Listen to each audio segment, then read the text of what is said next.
Alhamdulillahirabbil alamin wa bihi nasta'in wa ala umuri dunya waddin wassalatu wassalamu ala asrofil anbiya'i wal mursalin amma ba'du. Para peserta pembelajar pendidikan kewarganegaraan kelas F ya. Sebelum pembelajaran kita mulai membahas tentang topik hari ini, selazimnya kita ucapkan rasa syukur kepada Allah Subhanahu wa Ta'ala bahwa pagi hari ini kita dianugerahi kesehatan dan kesempatan sehingga kita bisa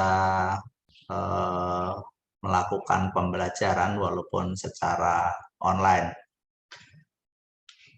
Saya berharap dan kita semua harus berikhtiar semoga nikmat dan anugerah kesehatan ini supaya bisa dilipat gandakan kenikmatannya. Kita harus bersyukur dengan cara memanfaatkan kesehatan untuk hal-hal yang positif ya. Saya kira pembelajaran adalah salah satu cara bagaimana mensyukuri kesehatan itu. Dan para peserta pembelajar ini adalah pertemuan terakhir untuk mata kuliah Civic Education atau pendidikan kewarganegaraan. Ini pertemuan ke-14, jadi tidak terasa kita berada di penghujung pembelajaran semester ini. Saya menemani Anda selama 1 semester ya. Nah, oleh sebab itu di dalam agenda pagi hari ini ada beberapa hal yang akan kita lakukan untuk pembelajaran ini ya. Tentu saja pertama adalah materi, ada topik terakhir sekaligus sebuah refleksi tentang bagaimana urgensi civic education. Nanti akan saya kemukakan atau saya jelaskan resensi semacam itulah kira-kira buku Francis Fukuyama yang berjudul Memperkuat Negara. Kemudian nanti ada arahan-arahan untuk persiapan ujian akhir semester. Dan yang terakhir adalah para peserta pembelajar saya mohon untuk menuangkan kesan dan pesan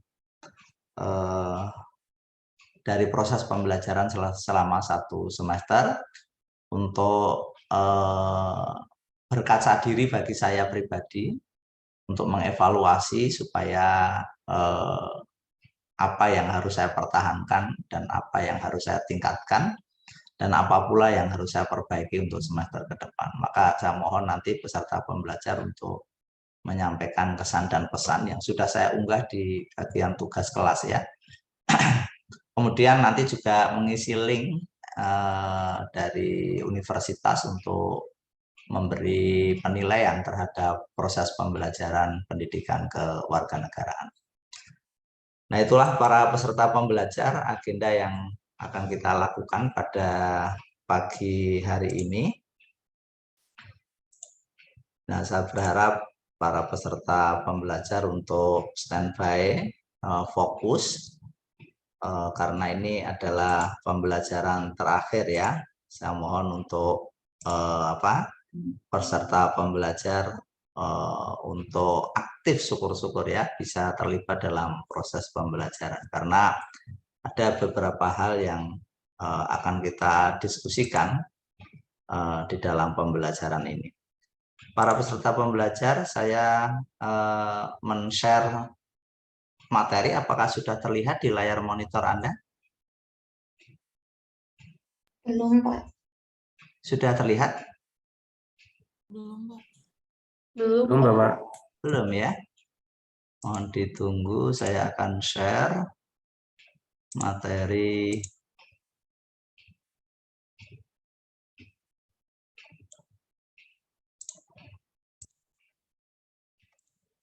Oke, apakah sudah terlihat teman-teman? Sudah, Pak. Sudah ya? Sudah terlihat? Sudah, Pak. Oke, baik. Ya. Baik, teman-teman. saya akan meresensi atau mereview sebuah buku menarik, sekaligus saya gunakan untuk merefleksi, merenungkan tentang urgensi dari pendidikan kewarganegaraan.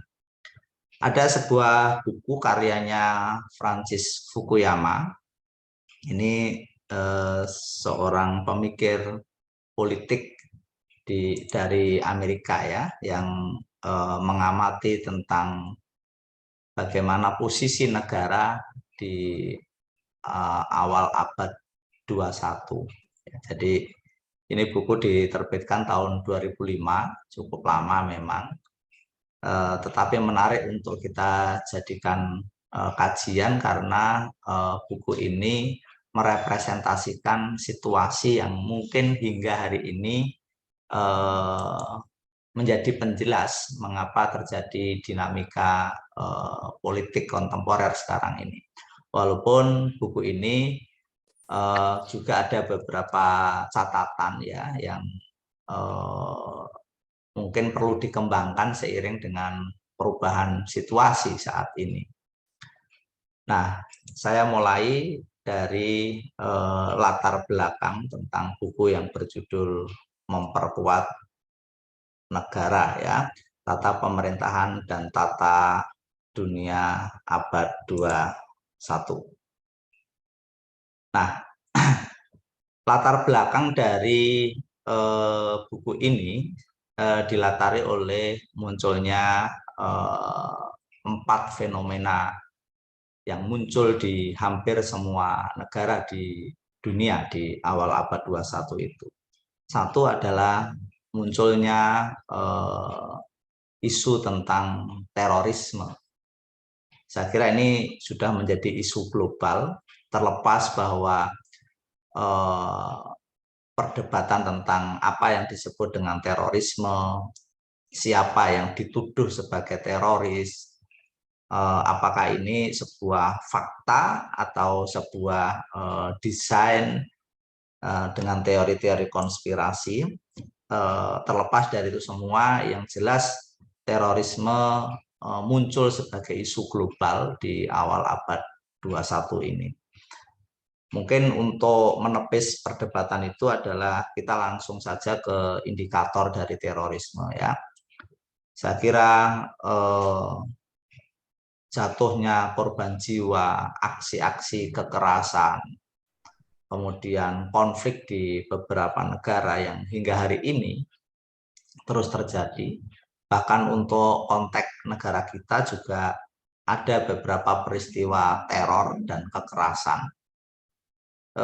Itu menandakan bahwa terorisme memang ada ya, terlepas bahwa apakah ini konspirasi atau diperdebatkan siapa sesungguhnya teroris itu, tetapi memang korbannya ada, peristiwanya ada, kerusakannya ada, sehingga memang terorisme merupakan fenomena faktual di awal abad 21 dan ini menghinggapi hampir semua negara. Negara miskin, negara menengah, negara berkembang, hingga negara maju sekalipun ya, di Amerika, di beberapa negara Eropa, itu semuanya muncul yang namanya fenomena terorisme. Kedua adalah adanya perang sipil ya. Ini terutama di negara-negara yang pemerintahannya relatif lemah, lemah secara ekonomi, lemah secara politik, dan teknologi. Ini menyebabkan warga negara dari pemerintahan tersebut terjadi yang namanya konflik horizontal ya, sebuah perang yang melibatkan milisi-milisi sipil ya. Dan ini biasanya memang banyak bentuknya ya, sejak dari perang antar suku, perang antar agama, perang antar kelompok, itu juga menjadi fenomena faktual di berbagai negara. Ini terutama sekali lagi terjadi di negara-negara lemah ya, seperti di Afrika ya, Zimbabwe, kemudian Afrika sendiri, kemudian Ethiopia, Burundi dan lain sebagainya. Demikian halnya di negara-negara Timur Tengah ya, terutama setelah Arab Spring itu memang ada beberapa negara yang mungkin bahkan hingga hari ini konflik itu belum usai ya. Kita ambil contoh bagaimana di Irak, kemudian Syria, Lebanon, kemudian Libya, ya, Afghanistan adalah contoh-contoh bahwa legitimasi dari kekuasaan yang ada menjadi perebutan dari warga negara dan mengakibatkan adanya perang sipil. Itu kedua. Ketiga adalah adanya kemiskinan ya. Ya ini sekali lagi adalah terjadi di negara-negara pinggir ya dalam globalisasi, dan fenomena kemiskinan itu juga menjadi problem di negara-negara awal abad 21. Dan yang terakhir adalah semakin meluasnya penyakit, terutama adalah HIV/AIDS. Ini juga menjadi indikator dari posisi negara, bagaimana seharusnya negara berperan. Nah, itulah teman-teman keempat fenomena aktual yang terjadi di awal abad 21, mempertanyakan kembali tentang bagaimana posisi dan peran negara ya. Buku ini memang dilatari oleh menguatnya apa yang disebut dengan neoliberalisme. Ya, mungkin sebelum buku ini diluncurkan oleh Fukuyama, ada beberapa buku besar yang menjadi diskus di awal abad 21 ya.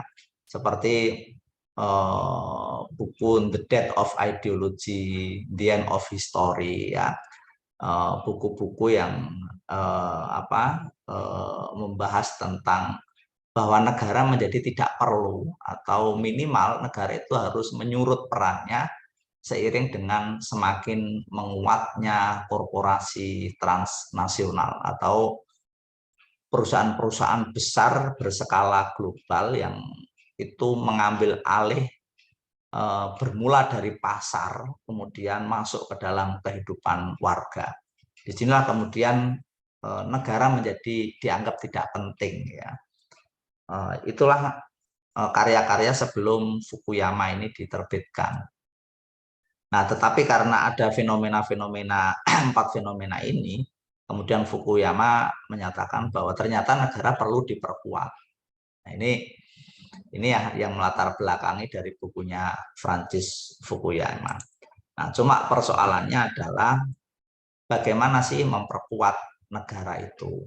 Nah, ini yang konsep yang ditawarkan oleh Fukuyama, dan bagaimana nanti perkembangannya di era kontemporer sekarang ini karena muncul berbagai persoalan baru ya yang nanti saya jelaskan di belakang. Nah, teman-teman, dalam menghadapi berbagai persoalan di penghujung abad 21 tersebut, banyak negara yang gagal ya. Banyak negara yang tidak bisa mengendalikan konflik-konflik di negaranya sendiri, kemiskinan, menyebarnya HIV/AIDS, terorisme, itu banyak negara yang akhirnya kalang kabut mengatasi itu semua. Nah, maka untuk mengatasi kegagalan itu, maka yang pertama kali harus dipahami adalah bagaimana peran negara dalam masyarakat.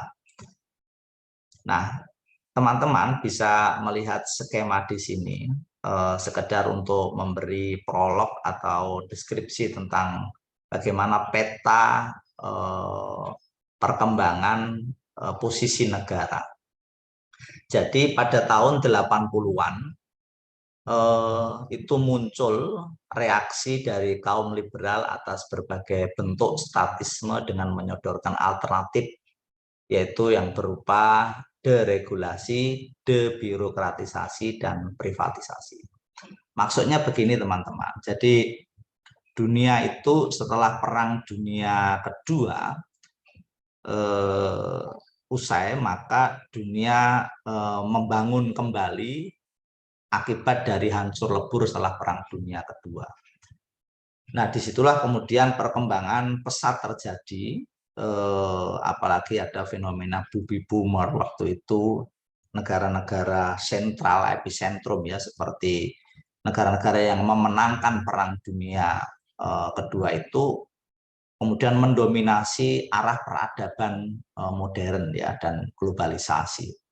Disitulah muncul yang namanya apa yang disebut dengan statisme ya, yaitu sebuah kemapanan karena pertumbuhan ekonomi yang begitu pesat sehingga orang memposisikan negara itu begitu dominan ya, begitu suprematif, begitu powerful, bukan dalam kerangka otoriter, tetapi tetap dengan nilai-nilai demokrasi, tetapi memposisikan negara itu cakupannya itu terlalu luas ya.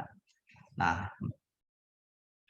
namun demikian pasar perlu dikembangkan. Nah, karena pasar perlu dikembangkan, maka muncul berbagai korporasi yang menguat ya. Nah, inilah yang disebut dengan liberalisme atau pada episode lanjut disebut dengan neoliberalisme, yaitu ketika korporasi mengambil alih di ruang-ruang publik, bukan hanya di pasar, tetapi di ranah politik, bahkan di ranah-ranah privat warga sekalipun didominasi oleh korporasi. Nah, disinilah kemudian negara itu surut ke belakang karena diambil alih perannya oleh pasar, oleh kapitalisme. Nah, maka negara melakukan apa yang disebut dengan deregulasi. Deregulasi itu, regulasi itu kan aturan, de itu berarti tidak. Jadi pemerintah atau negara tidak lagi mengatur. Nah, semuanya diserahkan pada mekanisme pasar. Mungkin teman-teman kalau baca konsepnya Adam Smith tentang kebebasan pasar, itu ada yang namanya laissez-faire, kemudian equilibrium, the invisible hand, ya, di mana pasar itu sebuah kekuatan yang tak terlihat tetapi mendominasi di ruang-ruang publik kita. Segalanya ditentukan oleh mekanisme pasar dan pasar memiliki hukum-hukumnya tersendiri. Bahkan tidak bisa dikendalikan oleh negara sekalipun ya. Mengenai harga, mengenai konsumsi, produksi, distribusi, semuanya ditentukan oleh hukum pasar itu sendiri. Nah, di sini kan negara menjadi menyurut ya, atau minimal perannya. Maka soal aturan itu dibebaskan. Kemudian terjadi debirokratisasi. Nah, ini kalau deregulasi itu aturannya, kalau debirokratisasi itu adalah oknum, subjek, dan sistemnya. Jadi negara tidak lagi hadir, birokrasi itu tidak lagi hadir di dalam mekanisme pasar. Dan terakhir adalah privatisasi. Mungkin untuk konteks negara kita, di Undang-Undang Dasar 45 itu pasal 33 kalau tidak salah tentang sistem ekonomi, bahwa negara diberi kewenangan untuk menguasai sumber-sumber ekonomi yang menyangkut hajat hidup orang banyak ya, dan sebesar-besarnya digunakan untuk kepentingan rakyat. Nah, itulah kemudian muncul BUMN ya, badan usaha milik negara, terutama terhadap public good ya, barang-barang strategis. Nah, tetapi seiring dengan liberalisasi pasar, maka beberapa hal akhirnya dipasrahkan ke pasar, dijual ke publik ya, sehingga milik privat. Ada proses swastanisasi ya. Di sini kemudian korporasi-korporasi itu menjadi semakin dominan. Nah, ketiga hal itulah yang menyebabkan negara perannya itu minimal atau semakin surut ya. Nah, ini memang ada keuntungan, tapi juga ada kerugian. Keuntungannya itu biasanya memang muncul akan dicapai yang namanya pertumbuhan ekonomi.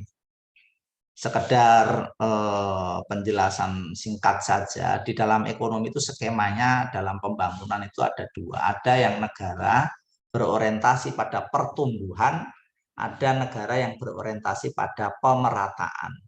Nah, biasanya yang skemanya pertumbuhan pembangunannya itu adalah negara-negara yang berhaluan liberal ya, yang berhaluan di mana demokrasi liberal itu menjadi tata kelola sebuah negara. Nah, ini biasanya ekonominya itu polanya adalah pertumbuhan. Indonesia sendiri konsep atau skema tentang pembangunan ekonomi dengan ekonomi pertumbuhan ini atau growth itu terjadi sangat kentara sekali pada era rezim Orde Baru ya, dengan sistem trickle down effect itu, sistem menetes ke bawah. Memang sangat pesat pertumbuhannya, bahkan Indonesia dulu sempat dijuluki sebagai macan Asia, pertumbuhan ekonominya hingga sampai 7%. Itu saya kira capaian yang luar biasa untuk kategori negara ketiga. Tetapi ingat bahwa pemerataannya sangat rendah, maka indeks Gininya juga nilainya rendah sekali. Kesenjangan kaya dan miskin sangat lebar sekali. Jadi itu keuntungan pertama, pertumbuhannya bagus. Nah, karena pertumbuhan bagus, itu terjadi pengurangan kemiskinan. Angka kemiskinan menurun, walaupun secara gradatif ya, karena mengikuti pola trickle down effect itu. Hanya orang-orang yang berada di lingkaran kekuasaan atau populer disebut dengan kroni yang biasanya mendapatkan limpahan kue pembangunan paling banyak ya. Kemudian keuntungan yang ketiga adalah integrasi pasar. Pasar menjadi menyatu antar negara karena dilakukan tadi ya debirokratisasi, deregulasi dan privatisasi, maka pasar jalan dengan dirinya sendiri ya. Nah, karena yang otonom adalah hukum pasar, maka pasar di seluruh dunia terintegrasi. Nah, dengan demikian maka konsumen akan diberi suguhan pilihan yang bebas, bisa membandingkan dan lain sebagainya. Pilihan-pilihannya banyak dan beragam. Nah, itulah keuntungannya. Tetapi di satu sisi, tiga hal ini juga berisiko atau memunculkan konsekuensi negatif ya, yaitu minimalisasi kontrol negara dengan berbagai dampak ikutannya. Akhirnya entitas sosial yang paling besar dan paling legal yang bernama negara itu kehilangan elan vitalnya. Negara tidak lagi dominan, negara tidak lagi powerful untuk mengontrol kehidupan warganya karena semuanya dibebaskan dalam mekanisme pasar. Nah, ini tentu saja memiliki dampak-dampak ikutannya sejak dari sulitnya negara mengendalikan keinginan warga, kemudian perkembangan-perkembangan yang didrive oleh pasar, sehingga banyak sekali negara yang kehilangan kontrolnya sejak dari gaya hidup bahkan sampai ideologi ya, karena ideologi yang diintrodusir dari liberalisme itu adalah kapitalisme dan liberalisme itu sendiri. Seperti kita negara Indonesia yang berideologi Pancasila, pada akhirnya akan kalah ketika negara kehilangan kontrolnya. Karena ideologi pasar akan lebih dominan di dalam mensublimasi insight tentang bernegara. Itu akan lebih banyak bendera-bendera kapitalisme yang justru mendominasi. Nah, menurut Fukuyama, peran negara harus dipahami dengan dua dimensi, yaitu cakupan atau disebut dengan scope dan kekuatan atau kapasitas ya, atau strength ya. Nah, saya kira saya langsung lihatkan skema ini, teman-teman. Scope itu adalah aspek-aspek yang dikelola oleh negara atau diurusi atau diintervensi oleh negara. Strength adalah sejauh mana cakupan ini bisa ditegakkan, bisa dikontrol ya, bisa dikelola oleh negara. Sejauh mana pengaruh kehadiran negara di dalam lingkup yang diurusi. Nah, skema inilah nanti yang akhirnya akan menghadirkan kuadran atau menentukan posisi sebuah negara. Kalau skop itu adalah lingkup fungsi negara, kemudian strength atau kapasitas itu menyangkut sejauh mana sebuah negara itu memiliki kekuatan. Nah, ini akan memposisikan berbagai negara di dunia dalam kuadran semacam ini. Ada negara yang berada di kuadran 1, 2, 3, dan 4. Tentu saja dalam dinamikanya ada beberapa negara yang tidak konsisten dalam satu kuadran saja, tetapi dia dalam perkembangannya akhirnya berubah. Itu juga terjadi. Nah, apa makna dari skema ini? Di kuadran 1 adalah ketika negara kekuatannya atau kapasitasnya tinggi, tetapi cakupannya minimal ya. Jadi negara hanya mengurusi hal-hal yang prinsip dan pokok saja, tetapi yang sedikit itu betul-betul suprematif dan powerful ya. Jadi negara bisa mengontrol sepenuhnya. Nah, ini adalah gambaran negara-negara yang memang neoliberal ya. Seperti negara Amerika Serikat itu kan cakupannya sedikit, banyak hal di dalam kehidupan warga itu tidak diurusi oleh negara, bahkan sampai keamanan sekalipun ada detektif, ada yang namanya detektif swasta ya, asuransi dikelola oleh swasta, pendidikan, kebudayaan itu semuanya dilakukan oleh korporasi-korporasi pasar. Negara hanya mengambil peran-peran pokok saja seperti penetapan suku bunga, kemudian penegakan hukum, sarana publik, hanya sedikit saja ya. Urusan luar negeri ya yang bersifat pokok. Tetapi selebihnya itu diserahkan sama pasar, yaitu kuadran 1. Nah, kuadran 2 ini itu adalah kebalikannya, yaitu negara yang cakupannya luas tapi kontrolnya juga kuat atau kapasitasnya juga besar ya. Ini adalah negara lawan dari liberalisme, itu adalah biasanya negara-negara sosialis dan komunis ya. Negara komunis itu kan seluruh aspek kehidupan warga bahkan hingga yang privat sekalipun itu diurusi oleh negara, di-cover oleh negara. Sekaligus kontrol negara juga kuat ya. Ini contohnya adalah negara-negara yang berhaluan komunis sosialis ya, seperti Cina, kemudian Korea Utara, beberapa negara Amerika Latin ya sebelum bangkrut ya, ada Bolivia, Venezuela ya, itu adalah negara-negara sosialis ya. Kemudian kuadran 3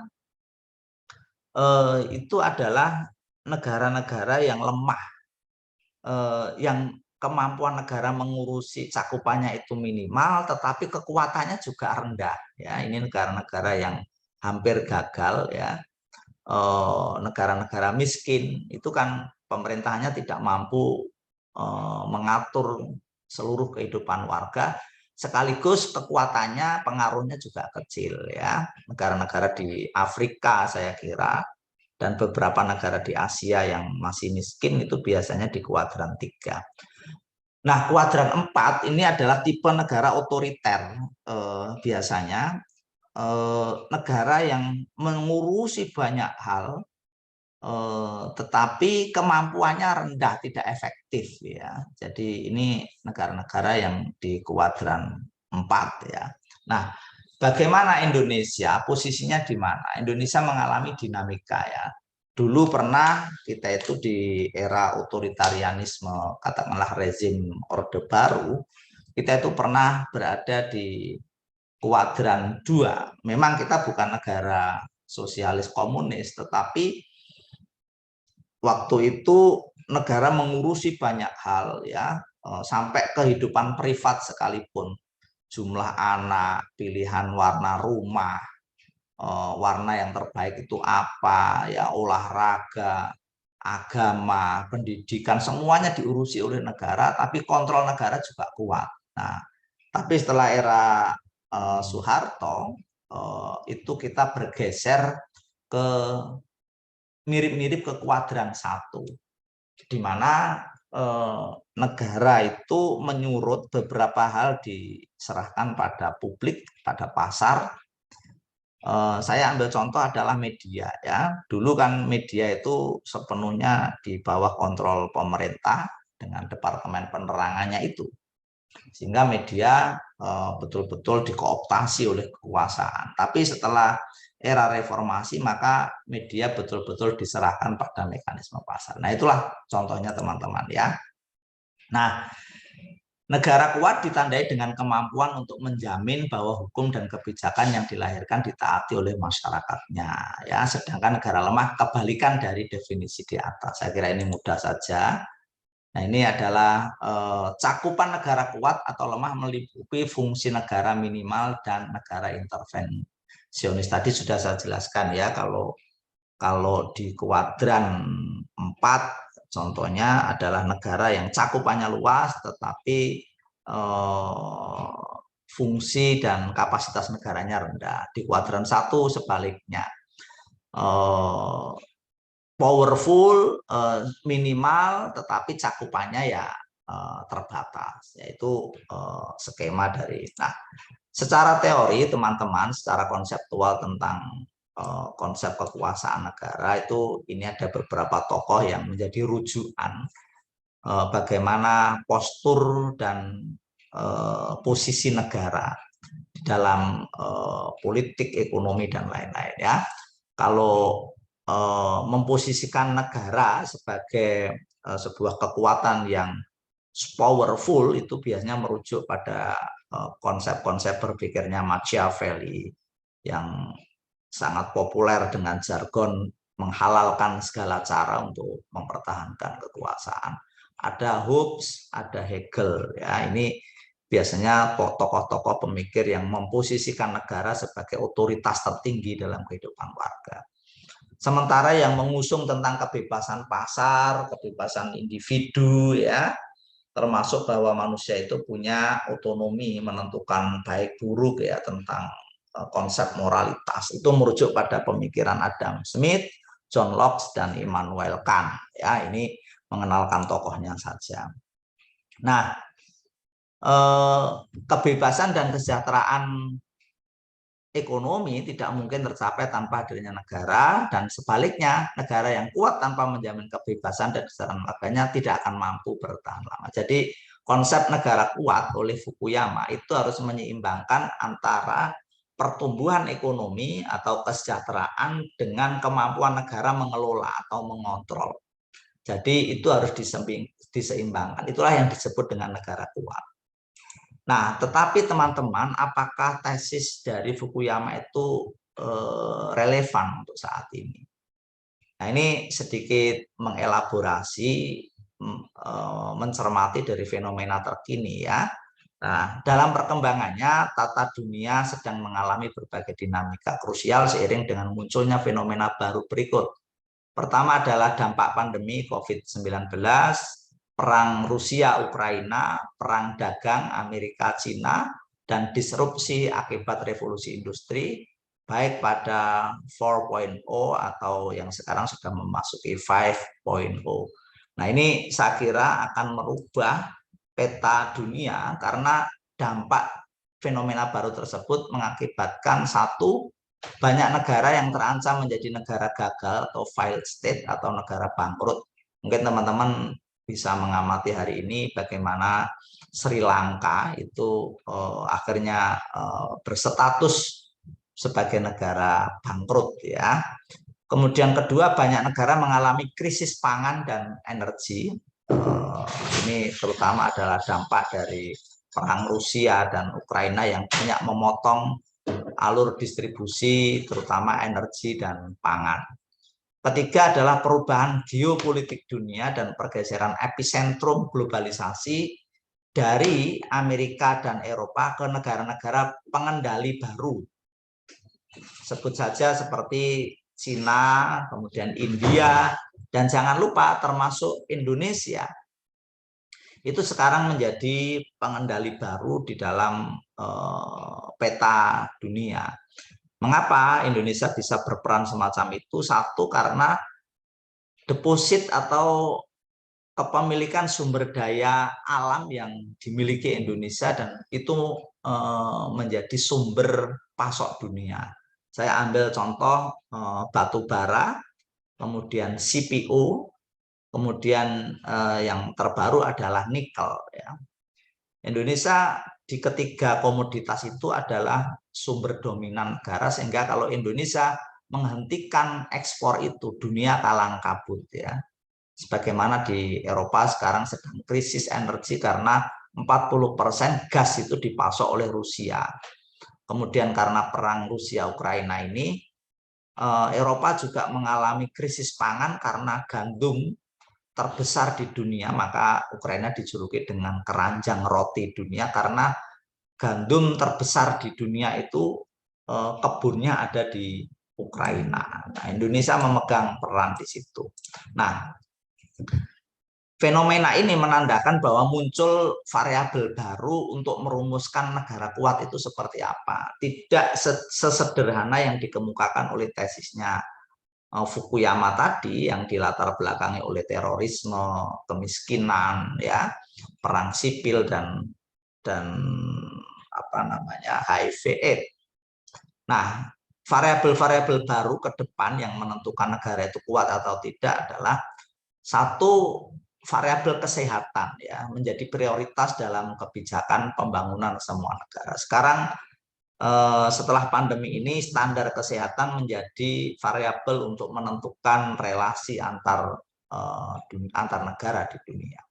Kedua adalah penguasaan komoditas bahan baku pangan dan energi. Nah, itu tadi yang saya sampaikan mengapa Indonesia muncul menjadi pemeran penting karena menguasai atau memiliki bahan baku pangan dan energi salah satunya.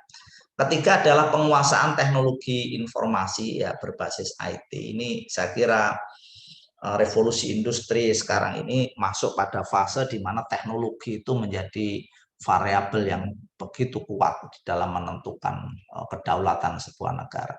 Keempat adalah ini penentuan afiliasi dalam geopolitik baru. Kalau dulu dunia itu kan diberi hanya dua pilihan, blok barat dan blok timur. Kalau Indonesia memang menyatakan negara non blok ya, tetapi dalam konsep pembangunannya jelas sebetulnya lebih condong ke barat ya, ke liberalisme dulu.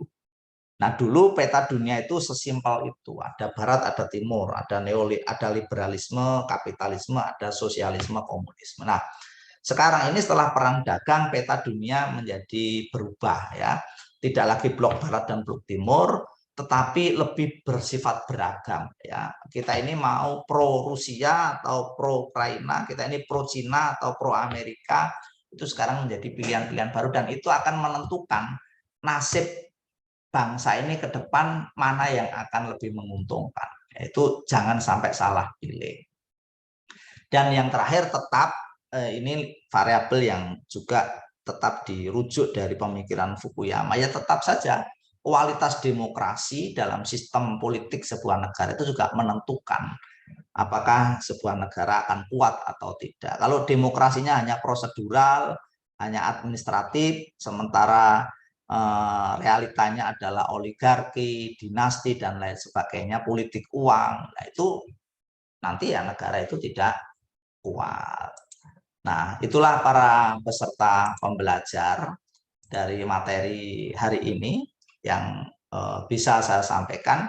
Saya berharap peserta pembelajar untuk mengembangkan dan mendiskusikan lebih